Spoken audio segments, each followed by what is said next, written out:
Dear friends of Bellicapelli, welcome everyone. Today we are here with Dr. GHO, a Dutch physician and researcher, one of the leading international experts in the field of hair stem cells, and tissue engineering, also a specialist in hair restoration, especially for burn victims.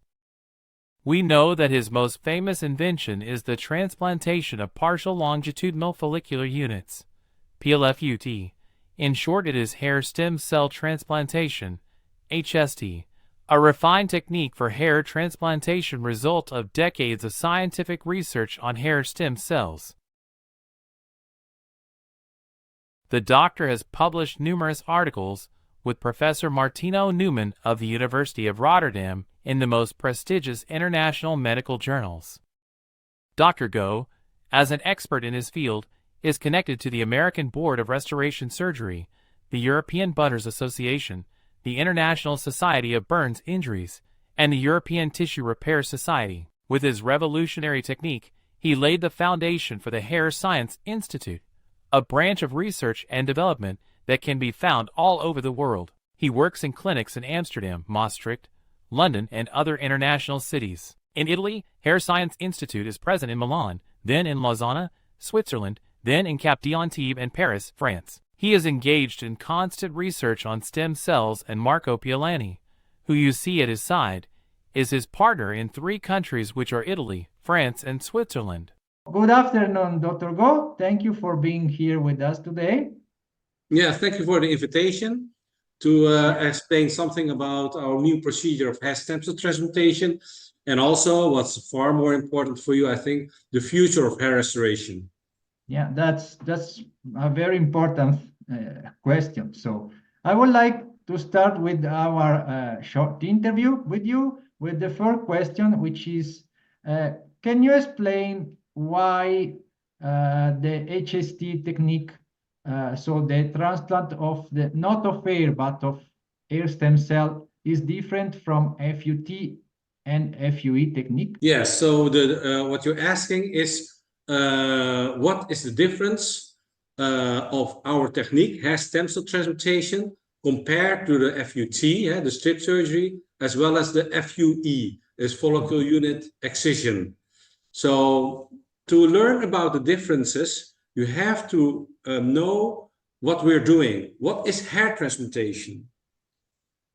So this is what I am going to explain. What is hair transplantation? It's not transplantation of a hair, no. So what we do, we have to know something about stem cells, because these stem cells are very important for any type of hair transplantation. So in fact, any hair restoration technique is transplantation of these hair stem cells. So what we discovered is that the stem cells are not situated underneath the hair root, but on the sides. And I will show you a picture where you really can see where the follicular stem cells are situated. So I will share my screen with you so you understand what I mean. Do you see my screen? Yes, I do. This is a hair follicle. Mm-hmm. And this is already published in 2004. So when we were young, this was published. So this is a hair follicle. Yep. And everyone thought that these follicular stem cells, the hair stem cells, are situated underneath the hair root. But it's not underneath the hair root. No, we find out and we discovered that these follicular stem cells are situated on the sides of the hair root, here and here. This is very, very important to understand our technique. So this is one of our first discoveries. And the second discovery, what we did, is that you don't need all follicular stem cells to regenerate hair growth. Okay. So what we do, we extract only a very small part of the follicle. You see my pointer, huh? Yes, I do. We extract only a very small part of the follicle, we put it in the fertilizer, and then we implant it back. Okay. It is so simple, because when you only implant a very small part of the follicle, we leave the major part of the follicle behind. And the major part of the follicle can regenerate a new hair again. The part which is extracted and implanted somewhere else will also regenerate a new hair. So therefore, hair stem cell transplantation is the only technique which can preserve the donor area. So with this preservation, it means that you can unlimitedly use this donor area. So with this technique, it's only the only technique where you can treat young people. A lot of people think that FUE is the holy grail. It's not, because it's limited. Because if you do one treatment with the FUE, you will lose your donor area. And when you're young and you get older and the rest of the hairs is falling out, there's no donor area left. Yeah, that's So a then they big come problem. to us. Yeah, we will talk about your technique for young people later. So I think Yeah. it's a very important point. So Yeah. this is really the difference between your technique and the other technique, FUE and FT, is completely different. You have Yes. unlimited So donor area. yeah. So I will also explain that, because now you know the location of the follicular stem cells. Now the aim of a transplantation is, and that is something very important. I will show you what the aim is. The aim of a transplantation is to transplant, and this is the aim of a transplantation. The principle of hair transplantation, any form, any type of hair transplantation, is to transplant sufficient or viable follicular stem cells to regenerate hair. It's not more, it's not less. Yeah. So this is very important also to understand all these different types of procedures, because nowadays it's not the FUE anymore. It's the stem cell FUE. It's stem cells PRP. It's stem cells this. It's stem cells that. Or hair transplantation that. It's FUE this. If you look at FUE in the at Google, you maybe will find 20 or 30 different kinds of FUE. Yeah, but it's always the same thing. Exactly, it's all the same principle: to transplant sufficient viable follicular stem cells to regenerate hair. It's more, not more, is not less. So I will explain also the differences compared to the other techniques. So what is the difference? This is very important. Yes. The history of follicle unit excision, because at this moment, 90% of all hair restoration surgeons perform the FUE. Yeah. But the FUE is already a very, very, very old technique. I will show you how old. This is when I was young, in 1997, I already performed the FUE. It's very old. But the last 5 to 10 years, everyone claims, I discovered the FUE, I discovered the FUE. Well, these pictures are made with an analog camera. In 1997, there was no digital camera, nor iPhones. 1997, the only photo cameras we have are these film rolls and the Polaroids. Other tastes we don't have. So these are very old. But here you can see in 1997 that the donor area is better than the strip. We're talking about a period where 99% of all hair restoration surgeons are performing the strip. So here we come with a new technique, and that's what we call the micro follicle unit transplantation. It's the only right terminology of the current FUE, because the FUE, what does it say? Follicle unit excision. You take out a follicle unit. And what do you do with it? Nothing. So the right terminology of the FUE is the micro follicle unit transplantation. You take out a very small part, the follicle unit of the scalp, which contains a follicle unit, you extract and you transplant. So that's why we call it the micro follicle unit transplantation in 1997, when we were young. So it has developed, but this is just to show you that it's an old technique. Yeah, for sure. And this is also very interesting, and that comes to our future of hair restoration. Here you see that what we discovered is that if we preserve the tissue, you can process the tissue in such a way that it will develop more than one hair. I think you're the first the publisher which sees this picture. Yeah, it's other than our partners. Because here you see that more hairs are able to come out from one follicle. Interesting, huh? interesting. Very interesting. Yeah, Marco knows the future of hair restoration. So yeah, but I'm glad you are sharing these with me. It's super interesting. Yeah, but you have to learn what also the future of hair restoration surgery is. If you don't know all this knowledge, you don't understand. Yeah, for sure. I can claim, well, I can make from one hair 10 hairs.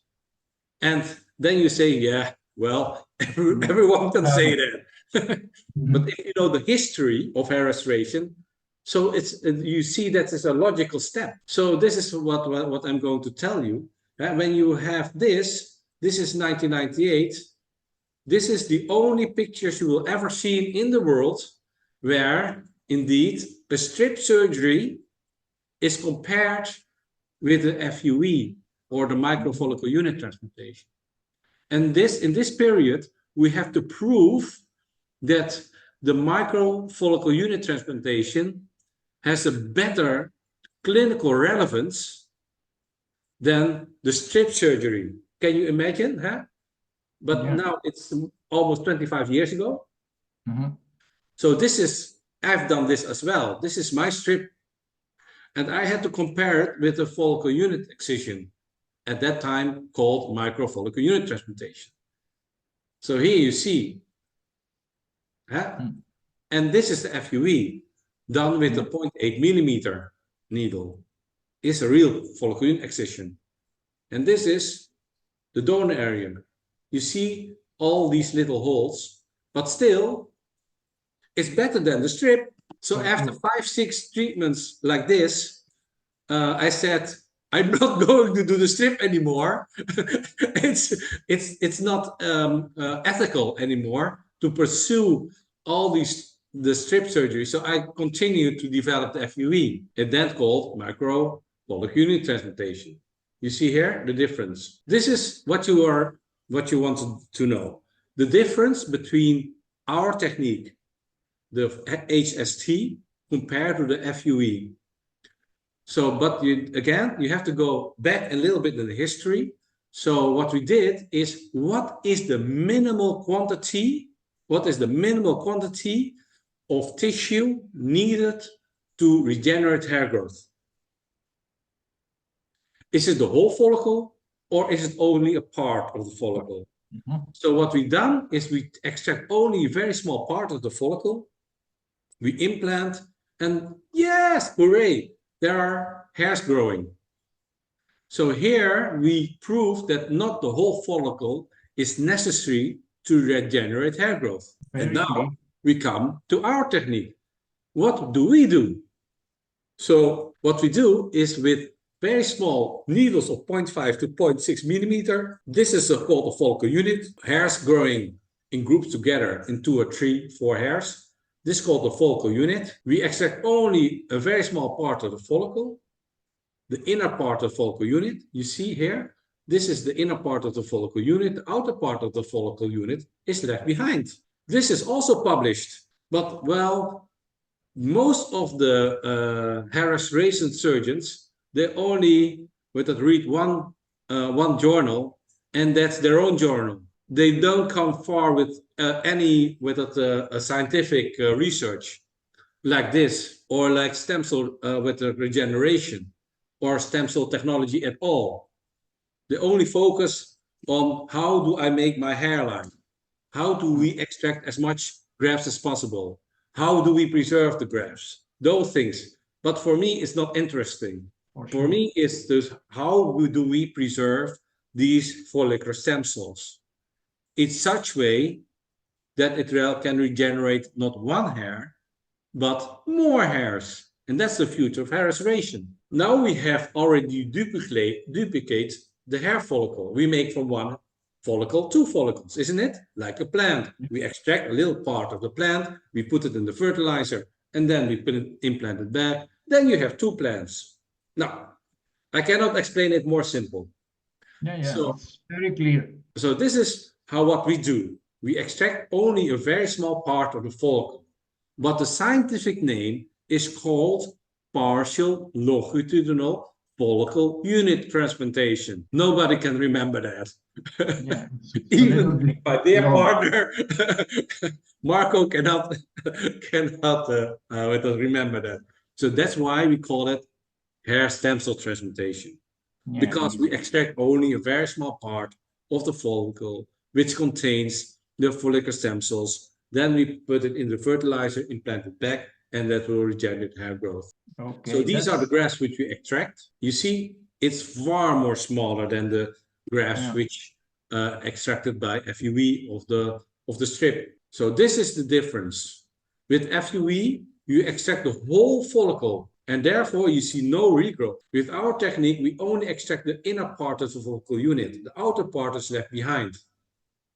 So therefore, it will regenerate and we can preserve the donor area. A lot of people say, well, why do you use these small needles? Well, it's quite simple. The diameter of a follicle is approximately 0.7, 0.8, 0.9 millimeter. Put them together and you have the follicle unit. The follicle unit is normally 0.8, 0.9, 1.0 millimeter. If we use a 0.6 millimeter, we can guarantee that not the whole follicle is extracted. Therefore, we can guarantee that there will be a regrowth in the donor area. And therefore, we can preserve the donor. Life is simple, isn't it? It's if you understand it. It's pretty clear to me. And I think that our forum member will understand very clearly. You explained in a simple way, but very effective. I did understand. So this is basically the differences that I was asking for. Here they are. So and with pictures and with slides, it's even far more clear to understand. Are we sure we're recording?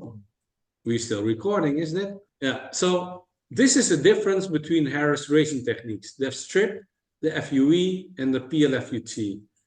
I normally use still the scientific name, but it's just to understand.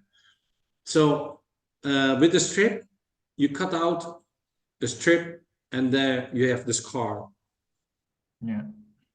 With FUE, you extract the whole follicle, and you get a scar as well, a pinpoint scar. But now, where are the scars? Where are the scars for hair stem cell transplantation? A lot of people ask me, so where are the scars? Because you damage the skin, isn't it? They're right, but these scars are not visible. Why not? Because these scars are inside the follicle unit. That's why you don't see it. So this is the strip, this is the FUE, you've seen the pinpoint scars, and this is our technique. You still sometimes, when you have one or two hairs, sometimes you extract too much tissue, and it cannot regenerate. A lot of people said to me, but why don't we all use the 0.6? Well, our needle are special made for us. It will not damage the follicle unit. Because with the current 0.6, what other FUE surgeons try to use, you will damage the follicle unit in such way that it will not regenerate.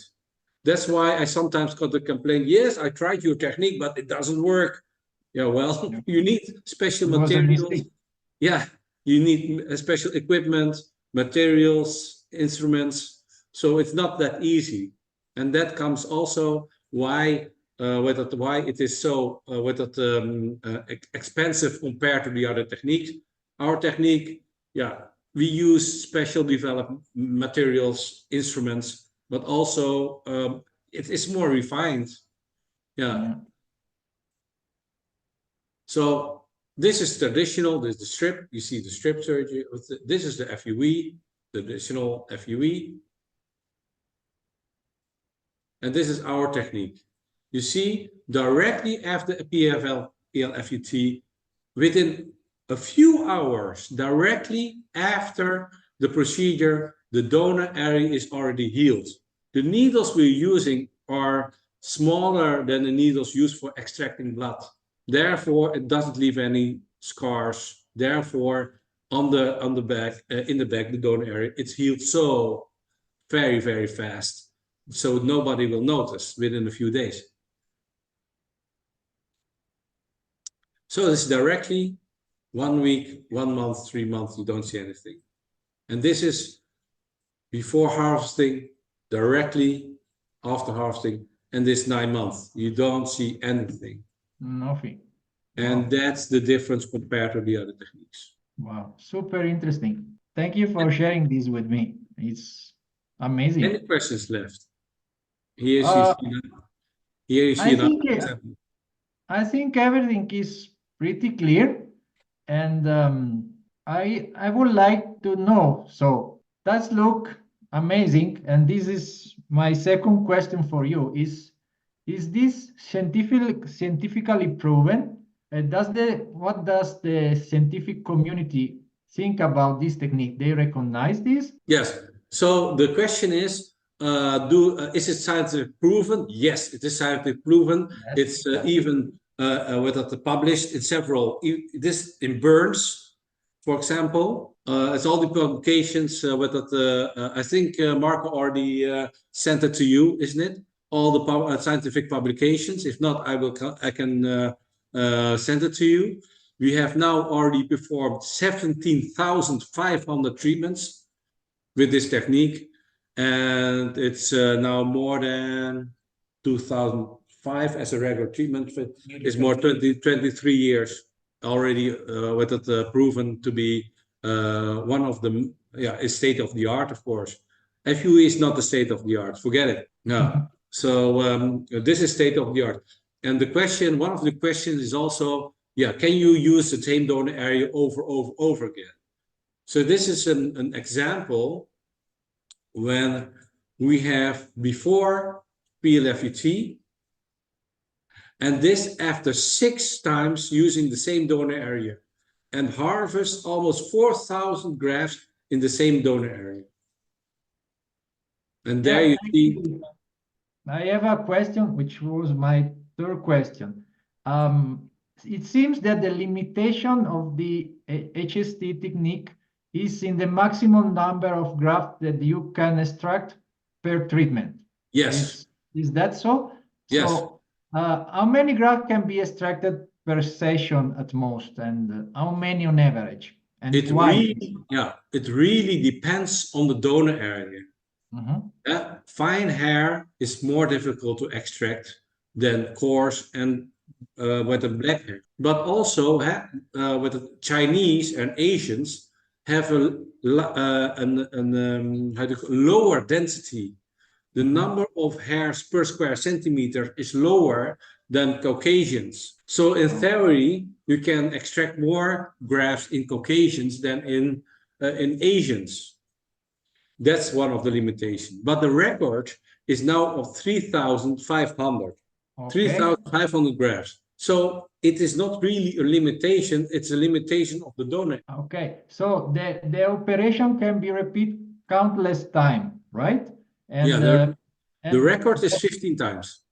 Okay, and this is almost total regrowth of the donor area every time you do that, correct? No, every time you're missing between 5 to 10%. And I Okay. will explain it to you. Because Yeah. 5 to 10% is in the telomere phase, you know, Mhm. in the resting phase. Yeah. And during the resting phase, these follicles are smaller. The follicles are smaller, far more smaller, almost invisible. We extract them also with our technique. So we harvest more tissue than we want to. But of course, in the front, it will regenerate hairs. That's not a problem. But on the back, you're missing these. It's around 5 to 10%.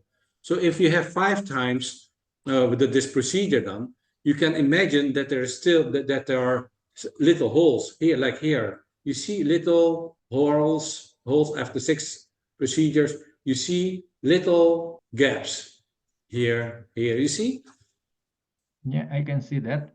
So every time after procedure, around 5% to 10% you will miss. Okay. So how many graft you can extract on average?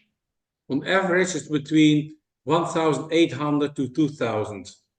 Okay. But in women, it's far more less Okay. because they don't want to shave everything. Mhm. So Okay. that's why the average in women is now around 800. Okay. And I would like to know, have you thought about fixing this limitation with an evolution of this technique? Yes. And yes, can you talk about it and why that would be an evolution of your HST technique? Now we know the principal hair transplantation. Now we know also what the differences are compared to the other techniques. And now we're coming to the future of hair restoration. Because in fact, the smaller the graft, the more vulnerable they are, isn't it? Yeah. Well, so, but how small is the minimal quantity you need to preserve, with the need to regenerate hair growth? So what we discovered is that it is very, very small, and that the preservation solution is one of the most important part why our technique works. So there are several things which is very important. We have different factors which influences the survival rate of these grafts. So this is what you're asking. Challenges is hair stem cell transplantation. Yeah, we know now the differences compared what's the future.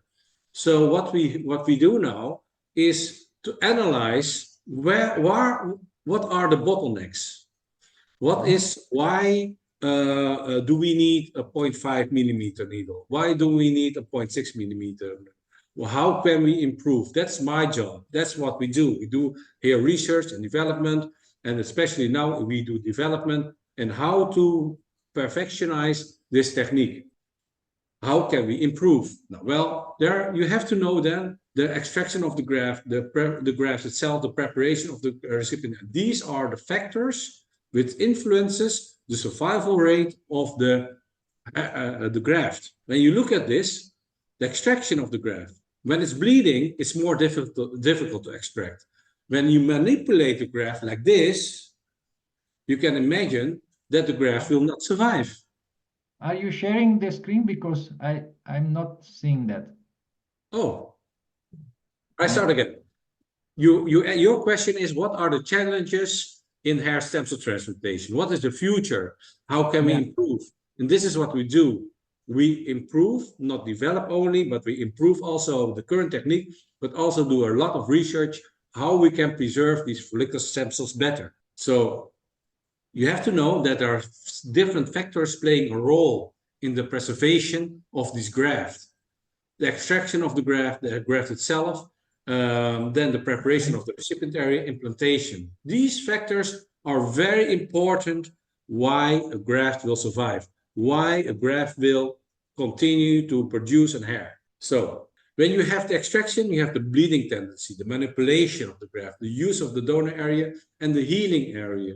So these are very important to know. The smaller the graft, the more vulnerable they are. Just notice this. The smaller the graft, the more vulnerable they are. We are working with very small grafts. So if you touch the graft here, or especially here where the stem cells are, you can imagine that the graft will damage. Yeah. And then they will not survive. Yeah, for sure.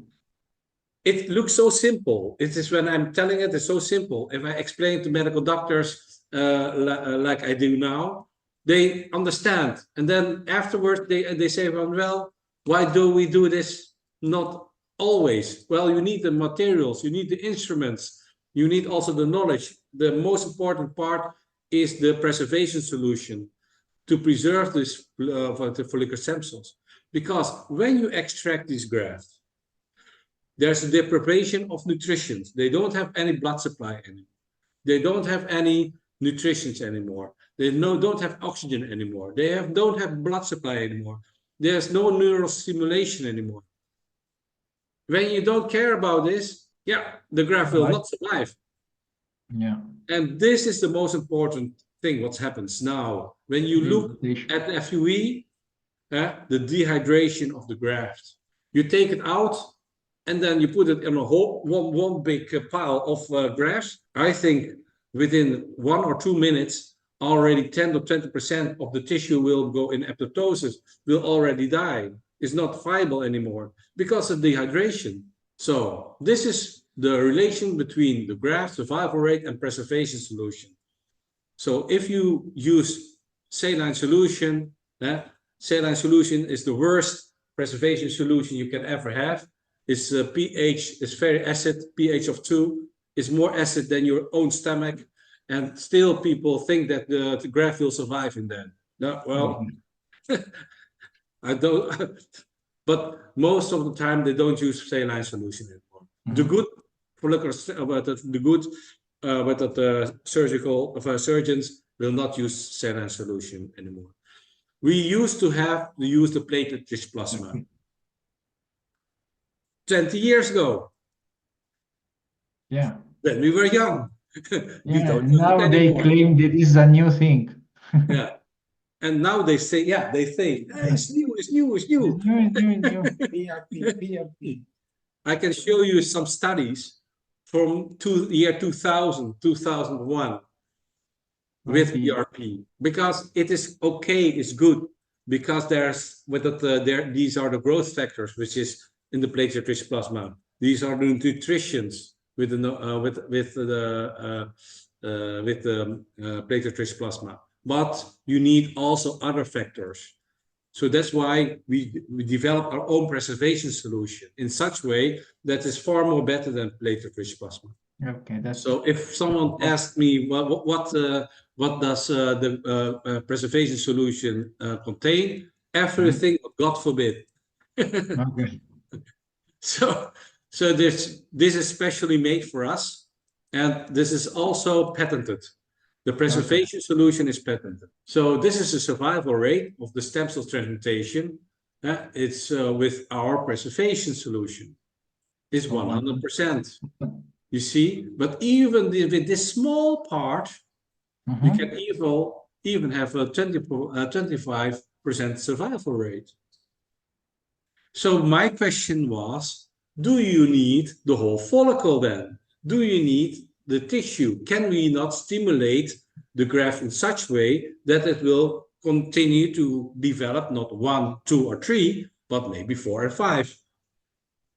The study is done already in 1998, and that's the picture you have seen. Yeah, so it will not develop only 1 or 2 or 3, but also 4 to 5 to 7. And I will tell you why.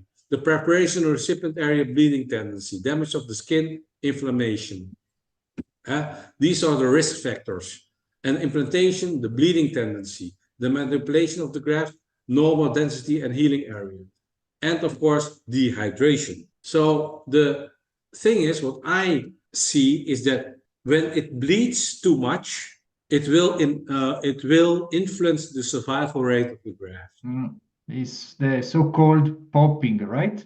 Yeah. No, I don't know what the terminology. I just They call like that is when the follicular units go out from the recipient side. Oh no, that's something else. The bleeding is very important. When you make incisions, it always bleeds. And before wound healing can start, this crust has to go away. Yeah. So if you put your graft inside this incision, then you can imagine that the graft is not catching up with the surrounding tissue before all the bleed is gone. Okay. But that's the healing area. You see, it's very important. Now, this is what we are now developing, and this is coming in the next year. Here we have improved the hair stem cell transplantation. That's why we call it enhanced hair stem cell transplantation. The extraction of the graft with the GHO extractor now, it's called the HASCI extractor. Give it a name. The HASCI Italia, HASCI extractor. Give it a name. Who cares? But the thing is that it is a blood-free extraction. We don't have to manipulate anymore. The optimal use of the donor area is swelling healing. With this technique, we can even harvest 1,000 grafts in 1 hour. Oh, okay. Wow. There you see no limitation anymore. Okay, so this is the evolution of your technique. Yes. I cannot show you a picture yet because I understand. Yeah, but we already have a few prototypes. Okay, so with this new extractor, you solve the problem of the limitation of graft that you can extract from Exactly. the donor. And this is the most important part. There's no hydration, dehydration of the grafts anymore. This is the most important part. Yeah, very interesting. Yeah. So this is saline solution, this is platelets, and this is our.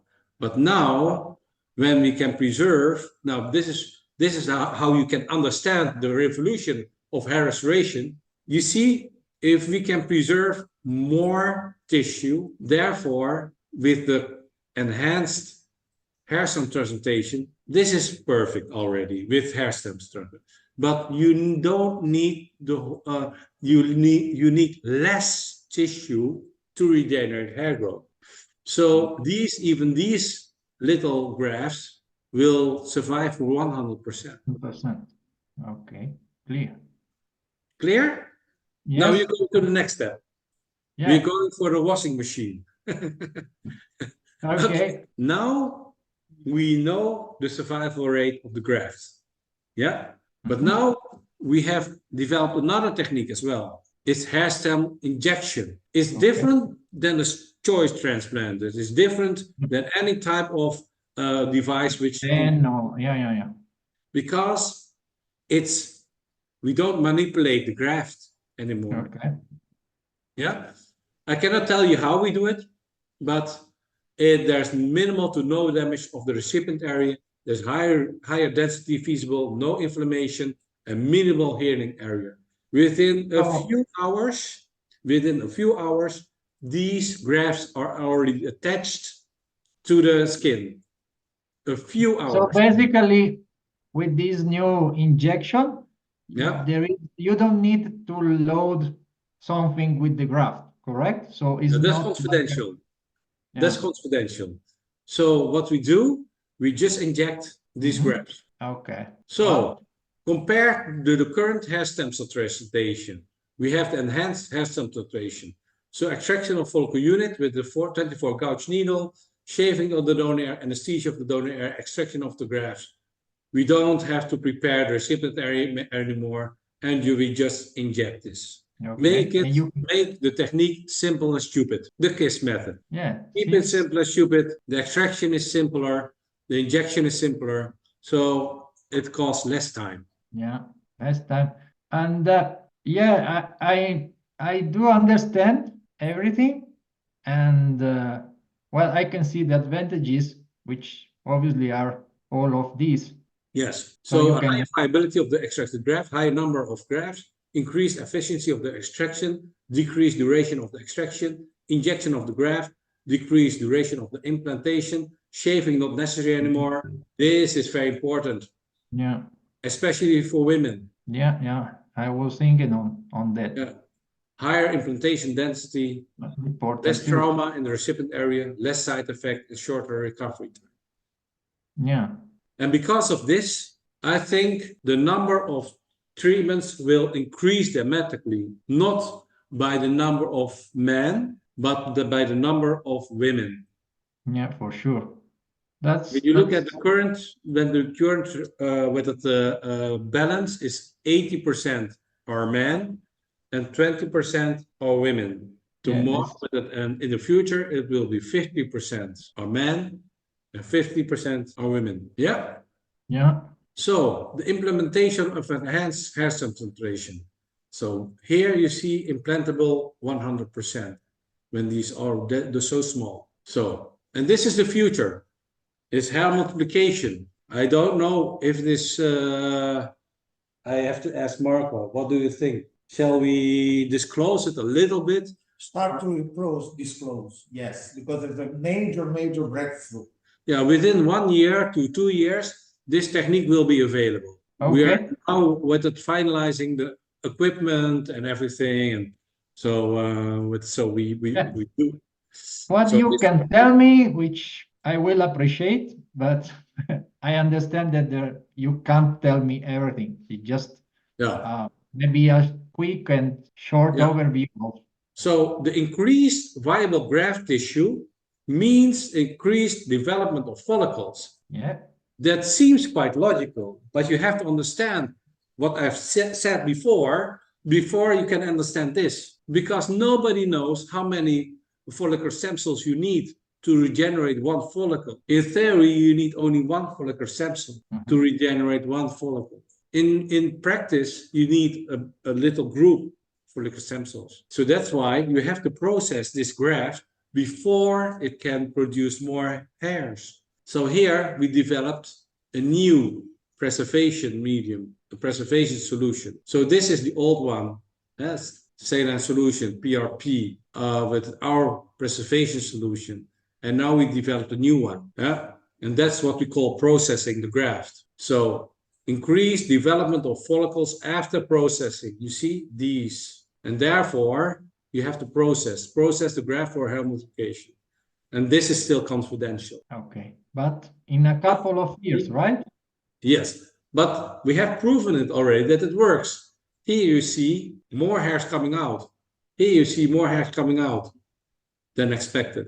Here, the scientific name is called induced multigeminar, but nobody can understand it. So it is now hair multiplication. You see here? So this is the future of hair restoration. Okay, I have a question. What if a patient, like I did in the past when I was younger, had several transplant procedure and surgeries, such as FUT or FUE? Can this guy still be a candidate for this technique? Yes. Or not? Yes. Well, we have some patients who have almost no donor area anymore. But we manage sometimes to extract 400 grafts, 200 grafts, 700 grafts, 800 grafts.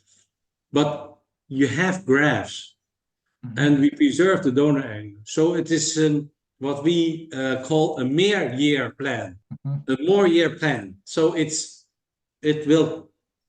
need more time. Yeah. Because you can only extract only a limited number of grafts. I do understand. And for example, you can extract near to like a FUT scar, or you need to separate the extraction a little bit from the existing scar. You can extract everywhere because you don't extract the whole follicle. Yes, but what I mean is sometimes when you extract really near to a FUT scar, maybe the follicular unit is a little bit damaged, or the morphology underneath the hair root, the morphology underneath the skin is different. so it's more difficult. Okay.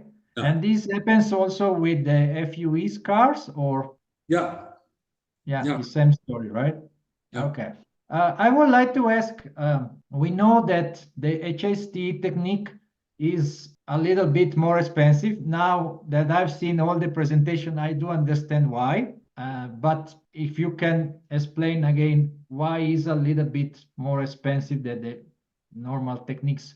I understand that there is a lot of device, the solution, lot of work you need to train.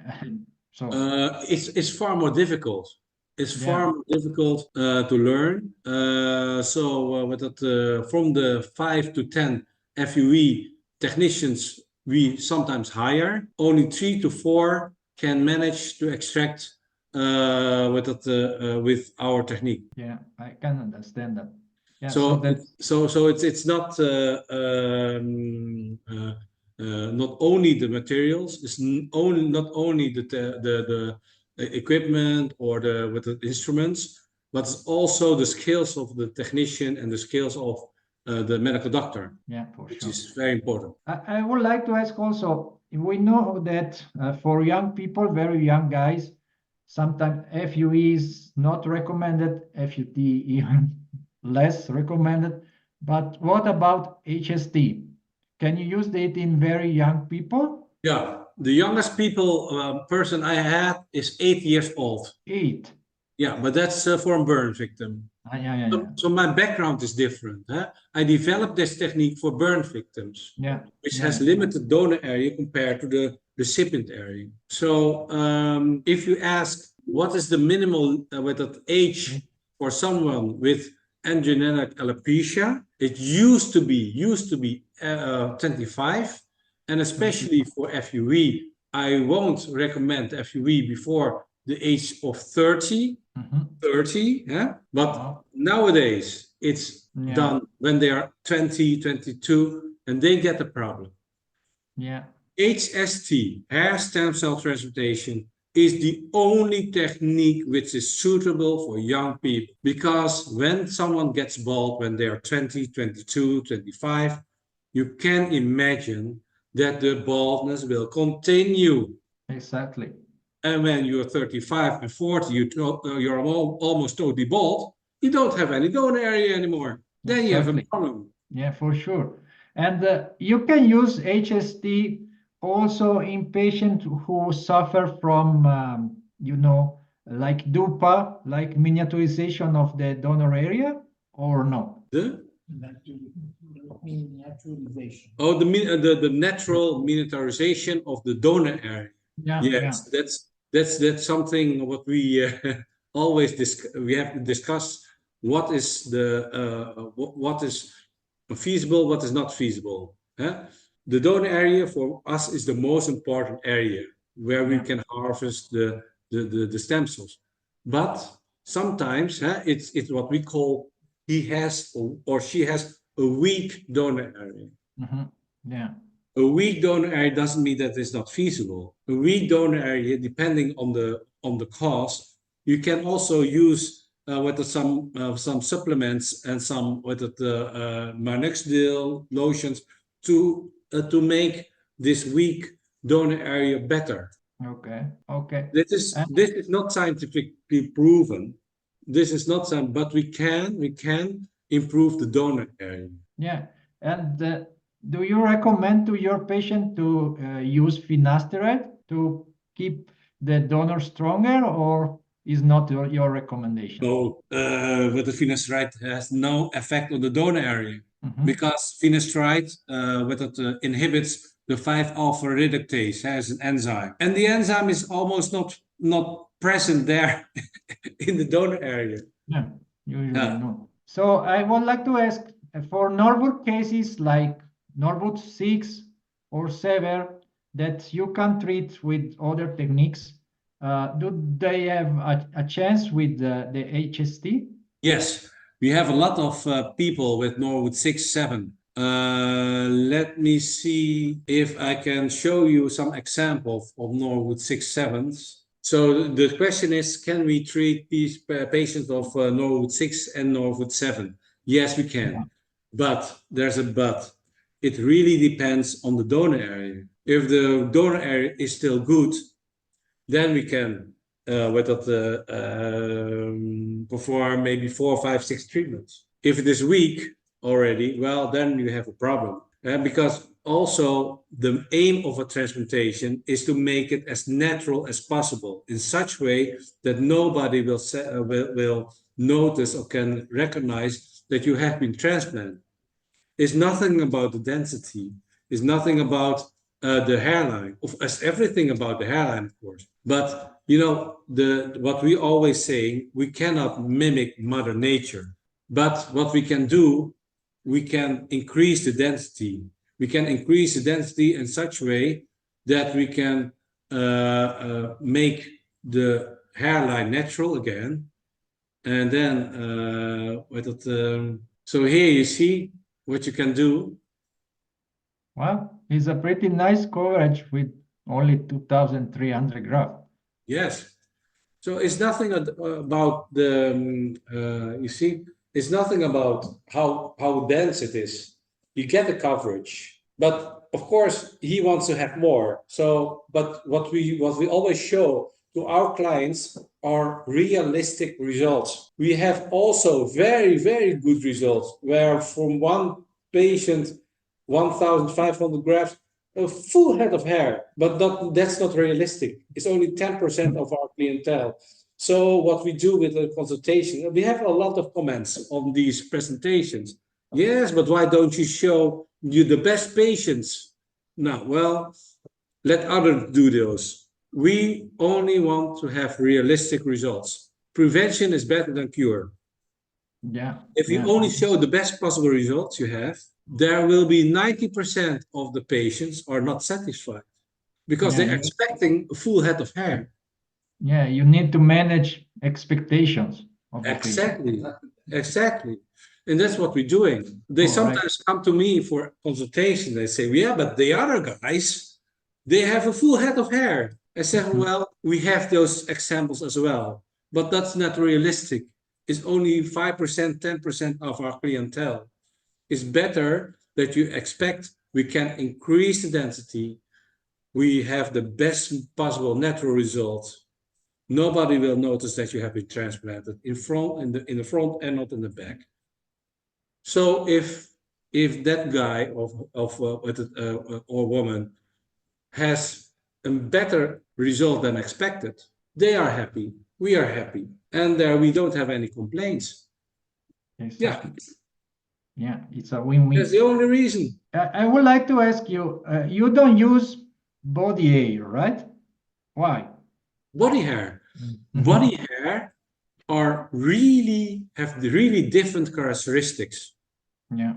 That's why it doesn't grow longer than 3 to 4 centimeters. When you shave, it will not grow anymore because the characteristic is different. So it grows 3 centimeters, then it will stop growing for 2 to 3 years.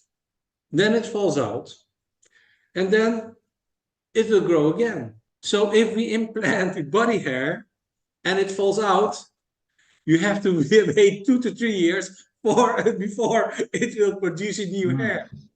No, no option.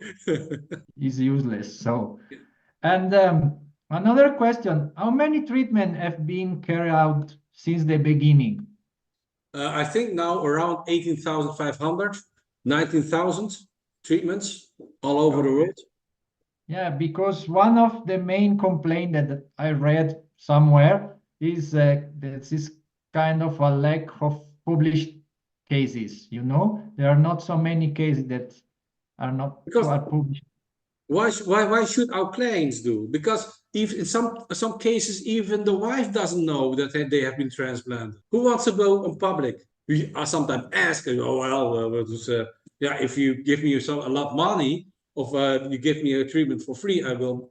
Okay, put it. I do But understand. you don't. For us, it's not necessary. Yeah, I understand, and I thank you for showing me some picture right now so people can see that it works. Yeah. And last question, because I thank you for your time, because you explained me everything very clearly, and I appreciate that. And this sometimes the evolution of the donor area is always aside in your and keep silent from the patient. We don't talk about how the donor area will progress in the future. You can say that's it, the weak point of the current air transplantation technique, right? Like FUE, FUT, they don't explain that the donor area is not regenerating with this technique, so people is gonna lose air, and it will be a big problem in the future. Exactly. So that's why with it, eventually, the FUT will go away. This FUT, so it will It's not be almost used gone. anymore. But for the FUE, it is there is also development there. And eventually they come out to our hair stem cell transplantation within 5 years, but then we are having already enhanced hair stem cell transplantation. Yeah. So even the FUE, if you want to have the best possible state-of-the-art technique, forget the FUE. Wait, and then with it. So we have a waiting list of half year to a year. So we don't, but it's always with it. And now we are now increasing the number of clients because we're training more technicians. Yeah. So yeah, because that's the bottleneck. The bottleneck is the education of technicians. So for how long you need to train a technician before he can use your technique? The technique itself 3 months, but for experience it's around 6 months. 6 months. But they have to do it every day. Yeah. Okay. Yeah, practice makes perfect. Yeah, exactly. Well, I think you explained me everything. I want to thank you for your time, Dr. Go. You too. And thank you for Marco. And we will share this record to all our forum members. So I hope they will find it very interesting. I'm sure they will. Thank you. Thank you.